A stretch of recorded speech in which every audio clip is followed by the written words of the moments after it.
Making the House work. When a government with a comfortable majority does not reach out, opposition must step in. It is becoming more or less customary to assess Parliament's performance at the end of a session, typically in terms of bills discussed and passed. It is equally necessary to take stock of the issues facing the country and set expectations about what Parliament should be doing when the session is to commence. Such an exercise for the current session would surely be set against the backdrop of the hasty manner in which bills have been rammed through Parliament and then sought to be repealed. In the current session, 3 acts will probably be presented for repeal. They were passed earlier amidst demands to refer them to a select committee. It is not clear whether these laws will be mechanically and summarily repealed as the largest of the majority party, or if there will be a robust discussion delving into circumstances that led to their imminent repeal. To be sure, Parliament will now have an opportunity to wonder why its time, often erroneously counted in terms of rupees per minute, was wasted in the first place. There has been enough media attention on the government's decision to repeal the 3 farm laws. It is also necessary to analyze the farm law episode from the standpoint of the parliamentary system and the functioning of Parliament in general. The announcement to withdraw these laws brings into sharp focus the rift between Parliament and protesters who have doggedly resisted the laws for over 1 year.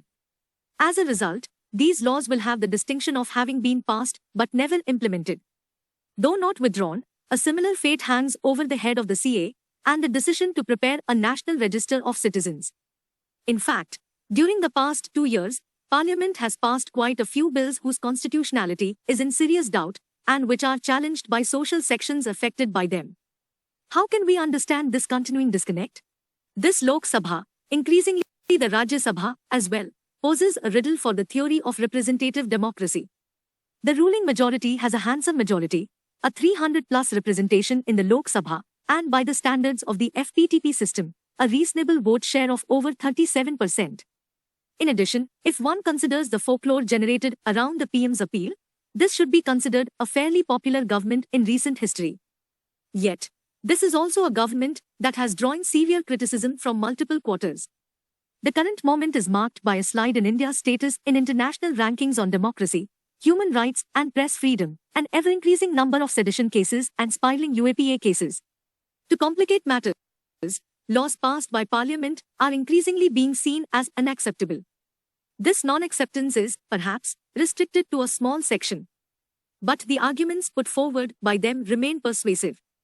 The sustained anti-CA agitation, a couple of years ago, did strike a chord with a section of people, while the agitation against the farm laws actually forced the government to backtrack, something it is not known for.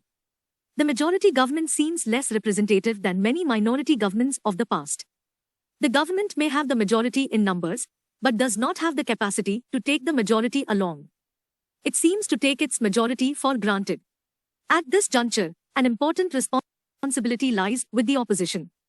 In Parliament, it will need to ensure coordination on common issues, strategize on parliamentary procedures, and above all, endeavor to represent voices that have been suppressed by the current regime.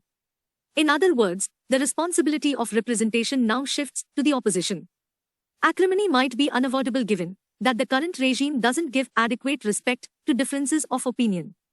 But it is incumbent on the opposition to avoid creating pandemonium merely as a tactic.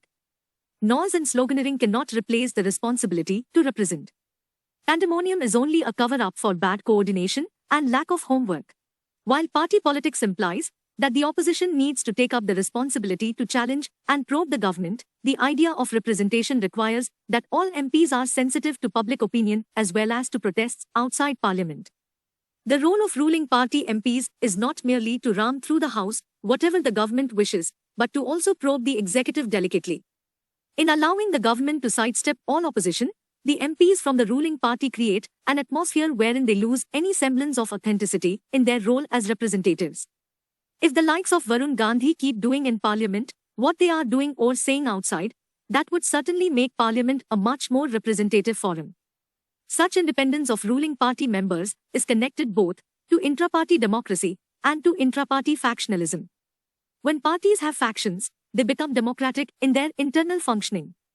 Whether Varun Gandhi is disgruntled is not the point. The issue is whether they have the courage to express their dissatisfaction.